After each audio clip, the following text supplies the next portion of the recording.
نحمده ونصلي على رسوله الكريم اما بعد فاعوذ بالله من الشيطان الرجيم بسم الله الرحمن الرحيم من كان يرجو لقاء الله فإن أجل الله لات وهو السميع العليم ومن جاهد فإنما يجاهد لنفسه إن الله لغني عن العالمين آمنت بالله صدق الله العظيم.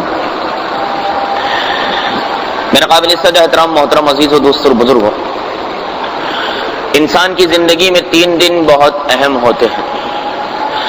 سب سے پہلا وہ دن جب انسان اس دنیا میں آتا ہے، اس لیے کہ وہ اس کی پیدائش کا دن ہوتا ہے. اسی دن اللہ تبارک و تعالی اس انسان کے رزق کا فیصلہ فرماتے ہیں، اور اسی دن اللہ تبارک و تعالی یہ فیصلہ فرماتے ہیں کہ یہ دنیا میں رہتے ہوئے سعید یعنی کہ خوشبخت ہوگا یا شقی یعنی کہ بدبخت ہوگا. وہ دن انسان کی زندگی کا بہت اہم ترین دن ہوتا ہے. اس لیے نبی کریم صلی اللہ علیہ وآلہ وسلم نے فرمایا کہ جب کوئی بچہ پیدا ہو جائے تو اس کے پیدا ہوتے ہی تحنیک کا سنت عمل کر لینا چاہیے، یعنی کہ کسی نیک انسان کے منہ سے کوئی میٹھی چیز چبا کر اس بچے کے تالو پر لگا دینی چاہیے تاکہ اس بچے کے اندر بہترین صفات پیدا ہوں. دوسرے نمبر پر انسان کی زندگی کا سب سے اہم ترین جو دن ہے وہ دن ہوگا میرے دوستو جب انسان اس دنیا سے جا رہا ہوگا، یعنی کہ اس کی موت کا دن. اللہ کرے کہ اس دن بھی کوئی نیک آدمی میرے اور آپ کے پاس ہو جو مجھے اور آپ کو کلمے کی تلقین کرے. نبی کریم صلی اللہ علیہ وآلہ وسلم کا فرمان ہے کہ جب تم میں سے کسی کی موت کا وقت قریب آئے تو اس کے ساتھ بیٹھے ہوئے لوگوں کو چاہیے کہ اونچی آواز میں کلمہ لا الہ الا اللہ کا ورد کرے. وہ کلمہ جب اس مرنے والے کے کان تک پہنچے گا تو اللہ تعالیٰ اس کی زبان پر بھی کلمے کو جاری کر دے گا. اسے تلقین کہا جاتا ہے. تلقین کا مطلب یہ نہیں ہے کہ مرنے والے کو ہلایا جائے، اسے زبردستی کلمہ پڑھنے پر مجبور کیا جائے. اس لیے میرے دوستوں کہ موت کے وقت کلمہ نصیب ہونا یہ انسان کے بس کی بات نہیں ہے. آج اللہ تعالیٰ نے طاقت دی ہے تو آپ 100 مرتبہ کلمہ پڑھ سکتے ہیں میں اور آپ، لیکن موت کے وقت تو کلمہ اسی کی زبان سے نکلے گا جو مسواک کا اہتمام کرے گا، جو سنتوں کا اہتمام کرے گا، جو نمازوں کا اہتمام کرے گا، جو اللہ اور اس کے رسول کے طریقوں پر چلے گا. لیکن اللہ کی رحمت کب کس پر برس جائے اس کا کوئی اندازہ نہیں. اس لیے فرمایا کہ تلقین کا مقصد یہ ہے کہ مرنے والے کے پاس بیٹھ کر زور زور سے کلمہ لا الہ الا اللہ کا ورد کیا جائے. جب وہ اس کے دل و دماغ تک پہنچے گا تو اللہ چاہے گا تو اس کی زبان پر بھی کلمے کو جاری کر دے گا. اسے تلقین کہا جاتا ہے. انسانی زندگی کے اندر تیسرا دن جو سب سے اہم ہوگا وہ ہوگا میرے دوستوں جب میں اور آپ اللہ کے دربار کے اندر حاضر ہوں گے. جب میری اور آپ کی اللہ تعالیٰ سے ملاقات ہوگی، وہ اللہ کے سامنے پیشی کا دن ہوگا.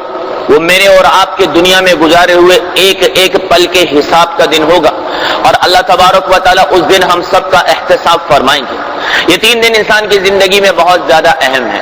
اس لیے اگر آپ قرآن کو کھولیں، سیدنا عیسیٰ علیہ السلام جب پیدا ہوئے تو انہوں نے بڑی عجیب بات فرمائی کہ والسلام علیہ، سلامتی ہو مجھ پر، یوم ولدت، اور میری پیدائش کے دن پر بھی سلامتی ہو، ویوم اموت، اور جس دن میں مر جاؤں گا اس دن پر بھی سلامتی ہو، ویوم ابعث حیا، اور مرنے کے بعد جب مجھے دوبارہ زندہ کیا جائے گا اس دن پر بھی سلامتی ہو. میرے محترم عزیزوں، دوستوں اور بزرگوں، اس چھوٹی سی تمہید کو سامنے رکھنے کے بعد اس بات کو میں اور آپ سمجھ لیں کہ دنیا میں جتنے بھی انسان ہیں، خواہ میں ہوں یا آپ ہیں یا ہمارے ماں باپ ہیں، ہر ایک انسان دنیا میں 2 حالتوں پر زندگی گزارتا ہے. یا تو انسان دنیا میں نیک اعمال کر رہا ہوتا ہے، اللہ کو راضی کر رہا ہوتا ہے، نیکیاں کما رہا ہوتا ہے. اب اگر کوئی آدمی دنیا میں نیک اعمال اختیار کر رہا ہے تو علماء فرماتے ہیں کہ پھر اسے اللہ تبارک و تعالیٰ سے اپنے نیک اعمال کی قبولیت کی دعا مانگنی چاہیے. اس لیے کہ نیک اعمال کی توفیق کا مل جانا یہ اگرچہ بہت بڑی بات ہے لیکن سب کچھ نہیں ہے، بلکہ نیک اعمال کی توفیق کے بعد ان اعمال کا اللہ کے دربار میں قبول ہو جانا یہ بہت بڑی بات ہے. اس لیے اللہ تبارک و تعالیٰ نے جس انسان کو بھی نیک اعمال کی توفیق عطا فرمائی ہے وہ اپنے ہر نیک عمل کے بعد، خواہ نماز ہے، روزہ ہے، زکوٰۃ ہے، حج ہے، صدقات ہیں، خیرات ہیں، امر بالمعروف ہے، نہی عن المنکر ہے، ہر وہ عمل جسے انسان نیکی سمجھتا ہے یا نیکی سمجھ کے کرتا ہے، ایک چھوٹی سی دعا ضرور پڑھ لیا کرے ربنا تقبل منا انک انت السمیع العلیم، یا تو فرمایا کہ عربی میں پڑھ لیں، اگر نہ آئے تو اپنے نیک عمل کے بعد اللہ سے ان الفاظوں میں کہہ دیا کرے کہ اے ہمارے رب، آپ ہمارے اس عمل کو قبول فرما لیجئے، اس لیے کہ آپ سننے والے بھی ہیں اور جاننے والے بھی ہیں، آپ بہتر طریقے سے جانتے ہیں کہ اس عمل میں اخلاص کتنا ہے، آپ کی رضا کے لیے یہ عمل کتنا کیا گیا ہے۔ جب انسان قبولیت مانگ لیتا ہے میرے دوستوں، تو پھر اللہ تبارک و تعالی انسان کی طرف نظر نہیں کرتے بلکہ اپنی رحمت پر فیصلہ فرما دیتے ہیں۔ کہتے ہیں کہ بنی اسرائیل میں ایک شخص تھا، بہت بڑا گناہگار تھا۔ سیدنا موسیٰ علیہ السلام کلیم اللہ تھے، اللہ تعالیٰ سے ہم کلامی فرمایا کرتے تھے۔ ایک مرتبہ اللہ تبارک و تعالیٰ سے موسیٰ علیہ السلام نے فرمایا کہ یا باری تعالیٰ، اس کائنات میں جو سب سے بدکار آدمی ہے، سب سے برا آدمی ہے، گناہگار ہے، مجھے اس کی زیارت کروا دے۔ اللہ تبارک و تعالیٰ نے فرمایا کہ موسیٰ فلاں جگہ چلے جاؤ، ہمارا ایک بندہ ہوگا جو بہت زیادہ بدکار تھا، اس کو جا کر دیکھ لو۔ موسیٰ علیہ السلام گئے اور اس آدمی کو دیکھ کر دوبارہ لوٹ کر آ گئے۔ کچھ وقت گزرا، پھر اللہ تعالیٰ سے حضرت موسیٰ علیہ السلام نے فرمایا کہ یا باری تعالیٰ، اب جو سب سے بڑا نیک آدمی ہے، جس کے پاس سب سے زیادہ نیکیاں ہیں، مجھے اس کی بھی زیارت کروا دے۔ اللہ تعالیٰ نے فرمایا کہ موسیٰ فلاں جگہ چلے جاؤ، ہمارا ایک بندہ بیٹھا ہوگا، وہ سب سے زیادہ نیکیوں والا ہے۔ موسیٰ علیہ السلام جب وہاں پہنچے تو دیکھا کہ وہی آدمی بیٹھا ہے۔ حضرت موسیٰ علیہ السلام بڑے حیران ہوئے، یا باری تعالیٰ، میں نے کہا سب سے بدکار آدمی دکھا تو بھی اس کی زیارت کروائی، میں نے کہا سب سے نیککار آدمی دکھا تو بھی اس کی زیارت کروائی، یہ کیا ماجرا ہے؟ کہا موسیٰ بات یہ ہے کہ یہ ہمارا بہت ہی گناہگار بندہ تھا، اتنے زیادہ اس کے گناہ تھے کہ اس کے گناہ جو ہے کسی سے بھی چھپے ہوئے نہیں تھے۔ ایک مرتبہ بیوی سے انبن ہو گئی تو بیوی نے اس سے کہہ دیا کہ تو کیا مجھ سے بات کرے گا، تو تو پکا جہنمی ہے، تو تو پکا جہنمی ہے۔ اس نے کہا کہ اللہ کی بندی، اگرچہ میں پکا جہنمی ہوں لیکن میں اپنے رب کی رحمت سے آج بھی مایوس نہیں ہوں، وہ چاہے تو میرے گناہوں کو معاف کر دے۔ جب اس نے اللہ تبارک و تعالیٰ کی رحمت سے امید لگائی تو اللہ تعالیٰ کو اس کی یہ امید اتنی پسند آئی کہ اللہ تبارک و تعالیٰ نے ایک تو اس کے گناہوں کو معاف کیا اور یبدل اللہ سیئاتہم حسنات، اس کے گناہوں کو نیکیوں میں بھی تبدیل کر دیا، کیونکہ وہ سب سے زیادہ گناہگار تھا، گناہ بہت زیادہ تھے۔ جب اس نے توبہ کی، اللہ کی رحمت سے امید باندھی تو اللہ نے اس کے گناہوں کے باقدر تول کر اس کو نیکیاں دے دی، اب یہ سب سے بڑا نیک انسان بن گیا ہے۔ تو میرے محترم عزیزوں، جس کسی انسان کو بھی اللہ تعالیٰ نے عبادت کی توفیق عطا فرمائی ہے، وہ اللہ تعالیٰ سے قبولیت ضرور مانگ لیا کرے، اس لیے کہ قبولیت کے بعد ہی عبادتیں اللہ کے دربار میں مقبول ہوتی ہیں، ورنہ میرے محبوب صلی اللہ علیہ وسلم نے فرمایا کہ بہت سارے نمازی ایسے ہیں کہ مسجد کے دروازے پر ہی نماز ان کے منہ پر لپیٹ کر مار دی جاتی ہے، بہت سارے روزہ دار ایسے ہیں جن کو بس سوا بھوک اور پیاس کے کچھ بھی حاصل نہیں ہوتا، بہت سارے شب بیدار ایسے ہیں کہ جن کو شب بیداری میں ماں سوا مشقت کے اور کچھ بھی حاصل نہیں ہوتا۔ تو معلوم یہ ہوا کہ نہ روزے میں کمال ہے، نہ نماز میں، نہ زکوٰۃ، نہ حج میں کمال ہے۔ جب یہ عبادتیں اللہ کے دربار میں مقبول ہو جائیں گی تو یہ عبادتیں باکمال بن جایا کرتی ہیں۔ تو پہلی حالت یہ ہے کہ انسان نیکی اور عبادت کے اندر لگا ہوا ہوگا۔ دوسرے نمبر پر یا تو انسان گناہوں کی زندگی گزار رہا ہوگا، ہر وقت گناہ کو کر رہا ہوگا۔ ایسے شخص کو چاہیے کہ وہ اللہ تبارک و تعالیٰ سے توبہ کرتا چلا جائے، کیونکہ میرے محترم عزیزوں، میں اور آپ جتنے بھی چاہے گناہ کر لیں، جتنے چاہے گناہ کر لیں، میں کہوں گا جتنے چاہے گناہ کر لیں، ہمارے گناہ جو ہیں وہ محدود ہیں، اللہ تعالیٰ کی رحمت جو ہے وہ لامحدود ہے۔ اللہ تبارک و تعالیٰ نے فرمایا ان رحمتی وسعت کل شیء، کہ میری جو رحمت ہے وہ ہر چیز سے زیادہ وسیع ہے، ہر چیز سے زیادہ بڑی ہے۔ قرآن کی یہ آیت مجھے اور آپ کو یہ بات سمجھاتی ہے کہ انسان جتنا بھی چاہے گناہگار ہو جائے، اس کی توبہ کی اور مغفرت کی امید جو ہے وہ اللہ کے دربار میں ہمیشہ باقی رہتی ہے۔ اس لیے میرے محترم عزیز و دوستو اور بزرگوں، انسان کو چاہیے کہ اللہ تبارک و تعالیٰ سے اپنے گناہوں پر توبہ کرتا رہے، اپنے گناہوں پر معافی مانگتا رہے۔ جب تک انسان کا معاملہ معافی والا چلتا چلا جاتا ہے، اللہ کے دربار سے بھی درگزر کا معاملہ چلتا ہی چلا جاتا ہے۔ اس کی مثال آپ یوں سمجھ لیجئے کہ نبی کریم صلی اللہ علیہ وسلم نے ارشاد فرمایا کہ اللہ تبارک و تعالیٰ کی 100 رحمتیں ہیں۔ کتنی رحمتیں ہیں بھائی؟ 100 رحمتیں ہیں۔ اس میں سے ایک رحمت کو اللہ تعالیٰ نے دنیا میں نازل کیا۔ آج میرے اور آپ کے ماں باپ جو ہم سے محبت کرتے ہیں، یا ہم ماں باپ سے جو محبت کرتے ہیں، شوہر بیوی سے، بیوی شوہر سے جو محبت کرتے ہیں، اولاد فرمایا اپنے ماں باپ سے جو محبت کرتی ہے، ایک دوست دوسرے دوست پر جان دینے کے لیے جو تیار ہوتا ہے، جانور